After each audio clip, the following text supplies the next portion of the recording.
माझं नाव मोनाली आहे. मी दिसण्यात खूप सुंदर आणि तरुण आहे. आमचं 5 जणांचं कुटुंब आहे. मी, माझा पती, सासू-सासरे आणि माझा देवर सूरज. माझ्या पतीच्या नोकरीमुळे आम्ही दोघे पुण्यात वेगळे राहत होतो. माझा पती ऑफिसच्या कामासाठी 1 आठवड्यासाठी मुंबईला गेला होता. तो काही दिवस थांबणार होता. सासूबाई म्हणाल्या, "त्याचं पूर्ण लक्ष ठेव. मला कुठलीही तक्रार ऐकायला नको. तो जे म्हणेल ते तू कर." मी म्हणाले, "ठीक आहे. तुम्ही जसं सांगाल तसंच करेन." दुसऱ्या दिवशी सकाळी मी उठले, तर दारवाजाची घंटा वाजली. मी दार उघडलं तर समोर माझा देवर सूरज उभा होता. मी त्याला आत येण्याची विनंती केली. तो आत आला. नंतर तो म्हणाला, "वहिनी, मला 3-4 दिवस थांबायचं आहे. तुम्हाला त्रास होईल का?" मी म्हणाले, "काय बोलताय? हे तुमचंच घर आहे." सूरज दिसण्यात खूप स्मार्ट आणि देखणा होता. नंतर मी म्हणाले, "तुम्ही आधी नाश्ता करा." सूरज म्हणाला, "नाही वहिनी, आधी मला अंघोळ करायची आहे. अंघोळ करूनच मी काही खाईन." मी म्हणाले, "ठीक आहे." सूरज अंघोळीसाठी बाथरूममध्ये गेला. मी स्वयंपाकघरात नाश्ता बनवू लागले. तेव्हा मला सूरजची आवाज ऐकू आली. "वहिनी, टॉवेल तर बाहेरच विसरलो. कृपया माझा टॉवेल आणून द्या." तेव्हा दाराच्या फटीतून सूरजला बघितलं आणि मी बघतच राहिले. त्याला बघून मी थबकले.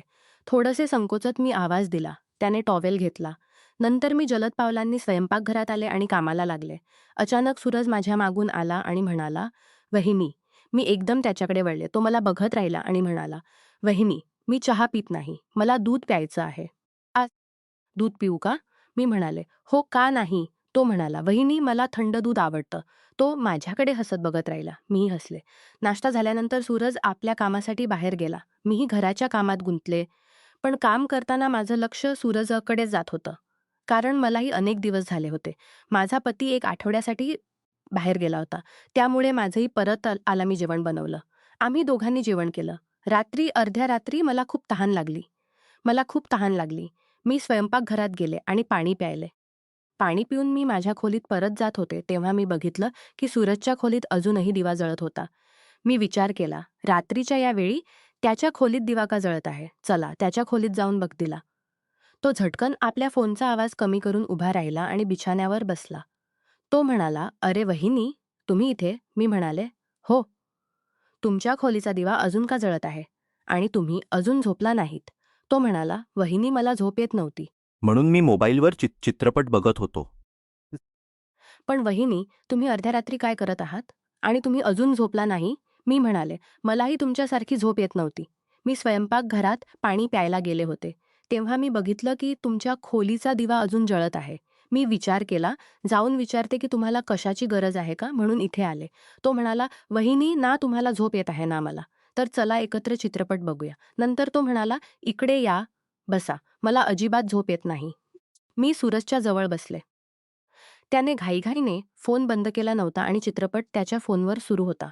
मी त्याच्या फोनकडे नजर टाकली तेव्हा चित्रपटात खूप रोमॅन्टिक दृश्य आलं, ज्यात नायक-नायिका एकमेकांसोबत प्रेम करत होते. ते बघून मला काहीसं वाटू लागलं.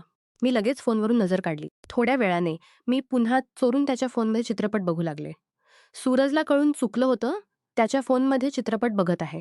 त्याने फोन माझ्यासमोर ठेवला आणि म्हणाला, "वहिनी, तुम्हाला चित्रपट बघायचा आहे का?" मी म्हणाले, "नाही सूरज." तो म्हणाला, "वहिनी, बघा. कुणाचं काही जाणार नाही." मी म्हणाले, "नाही, नाही, मी बघणार नाही." मी सूरजकडे बघितलंही नाही. तेव्हा त्याने अचानक आपला फोन माझ्या हातात ठेवला. "अरे वहिनी बघा, हा हॉलिवूड चित्रपट आहे. वहिनी, तुम्हाला हॉलिवूड चित्रपट आवडतात का?" मी म्हणाले, "हो, आवडतात." तो म्हणाला, "आवडतात तर मोकळेपणाने बघा. यात लाजायची काय गरज आहे? मलाही हॉलिवूड चित्रपट आवडतात. बघून मजा येते." नंतर सूरज म्हणाला, "असं करूया, आपण चित्रपट टीव्हीवर बघूया." आणि त्याने तो चित्रपट टीव्हीवर लावला. तो म्हणाला, "चला, चित्रपट बघायला मला कंपनी मिळाली. आता आपल्याला खूप मजा येईल. मला कंपनी मिळाली. आता आपल्याला खूप मज राहिले." आणि आम्ही दोघे एकत्र चित्रपट बघू लागलो. चित्रपटात रोमॅन्टिक दृश्य आलं, तेव्हा अचानक सूरजने आपला हात माझ्या कमरेवर ठेवला. माझ्या संपूर्ण शर्याचा प्रयत्न केला. सूरज हात काढायचा प्रयत्न केला. सूरज माझ्याकडे बघून म्हणाला, "काय झालं वहिनी?" मी म्हणाले, "काही नाही." आणि त्याने हात काढला. नंतर तो माझ्याकडे बघत राहिला. तो म्हणाला, "वहिनी, खूप उष्णता आहे. काही थंड पिण्याचं मन करतंय." मी म्हणाले, "ज्यूस आणून देते." त्याने मला वरून खालीपर्यंत बघितलं आणि म्हणाला, "दूध पिण्याचं मन आहे. दूध पिऊ द्या." तो माझ्याकडे बघत राहिला. मी हसत म्हणाले, "मी आत्ता आणते." मी स्वयंपाकघरातून दुधाचा ग्लास घेऊन सूरजच्या खोलीत परत आले. नंतर आम्ही चित्रपट बघू लागलो. चित्रपट बघताना दुधाचा ग्लास त्याला देत असताना ग्लास त्याच्या हातातून निसटून त्याच्या कपड्यांवर पडला. मला वाटलं कदाचित त्याने जाणून बुजून पाडला असेल. सूरज म्हणाला, "वहिनी, मी आत्ता कपडे बदलून येतो." त्यावेळी टीव्हीवर रोमॅन्टिक दृश्य येत होतं, ज्यात मुलगा-मुलगी एकमेकांसोबत होते. मी टीव्हीकडे बघितलं आणि लाजेने लाल झाले. मी आपल्या खोलीत परत जाऊ लागले. मी जात असताना सूरजने माझा हात पकडला आणि मला आपल्याकडे ओढलं. त्याने मला आपल्या हातात घट्ट धरलं. मी म्हणत होते, "सूरज, कृपया मला सोडा. हे सर्व चुकीचं आहे." सूरज म्हणाला, "वहिनी, यात काय चुकीचं आहे? यात काहीही चुकीचं नाही." आणि हो, आईनेही सांगितलं होतं ना माझं लक्ष ठेवायचं आणि सूरज जे म्हणेल ते कर. कुठल्याही गोष्टीसाठी नाही म्हणू नको. मी आश्चर्याने विचारलं, "हे तुला कसं कळलं?" तो म्हणाला, "मी आईला सांगितलं होतं की असं होऊ नये की वहिनी मला कुठल्याही गोष्टीसाठी विचारतच नाही." तो पुढे म्हणाला, "वहिनी, यात काहीही चुकीचं नाही. हे स्पष्ट दिसतंय की तुम्ही माझ्यावर प्रेम करू लागलात. म्हणूनच तुमचं सगळं लक्ष माझ्यावरच असतं. मी काय करतो, कुठे जातो, तुम्ही मला नेहमी वेगळ्या नजरेने बघत असता. त्यातून कळतं की तुम्ही माझ्यावर प्रेम करू लागलात. प्रेमात सगळं योग्य असतं. जर तुम्हाला माझ्यावर प्रेम नसेल तर तुम्ही आत्ताच या खोलीतून बाहेर जाऊ शकता. म्हणजे मला कळेल की ही माझी गैरसमज होती. बोली तुम्हाला जबरदस्ती करणार नाही. मी तुम्हाला जबरदस्ती करणार नाही. तुमचा जो मी माझ्यावर प्रेम करता तर इथेच राहा. नाहीतर इथून निघा." मी एक क्षण विचारात पडले. मी विचार करू लागले, सूरज जे काही बोलतोय ते खरं आहे. हो, मी खरंच त्याच्यावर प्रेम करू लागले आहे आणि माझ्या मनात त्याच्याबद्दल काही वेगळं आहे. पण मी हे कसं विसरू शकते की मी एक विवाहित स्त्री आहे. माझा एक पती आहे जो माझ्यावर खूप प्रेम करतो. तर काय झालं?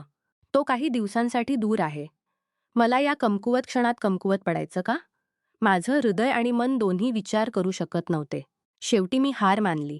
मी विचार केला की या एकटेपणाला दूर करण्याचा दुसरा मार्ग मला दिसत नाही.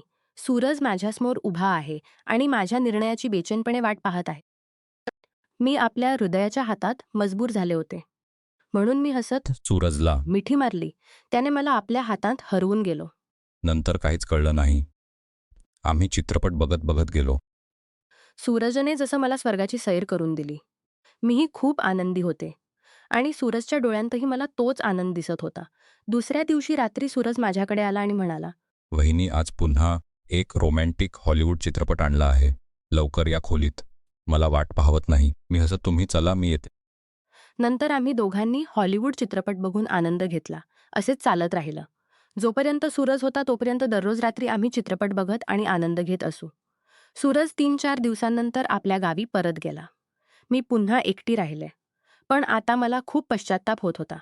मी काय केलं हे हळूहळू लक्षात येऊ लागलं. माझ्या पतीवर प्रेम असूनही मी एकटेपणामुळे स्वतःला नियंत्रणात ठेवू शकले नाही आणि अशी चूक केली. जेव्हा माझा पती परत आला तेव्हा मी त्याला पाहून खूप आनंदित झाले. पण मनात अपराधीपणा होता. मी ठरवलं की अशी चूक पुन्हा कधीही होणार नाही. लग्न हा एक पवित्र बंध आहे. एकटेपणा किंवा क्षणिक आकर्षणामुळे आपण आपल्या नात्याशी विश्वासघात करू नये. स्वतःवर नियंत्रण ठेवणं आणि पती-पत्नीच्या नात्याचा आदर करणं हे खूप महत्त्वाचं आहे. चुकीच्या निर्णयांमुळे आयुष्यभर खंत राहू शकते. नमस्कार मित्रांनो, तुम्हाला ही कथा आवडली असेल तर चॅनेलला सबस्क्राईब करायला विसरू नका आणि यापेक्षाही अधिक रंजक व्हिडिओ पाहण्यासाठी माझ्या चॅनेलवर नुकताच अपलोड केलेला नवीन व्हिडिओ नक्की पहा. तो तुम्हाला खूप आवडेल अशी मला आशा आहे.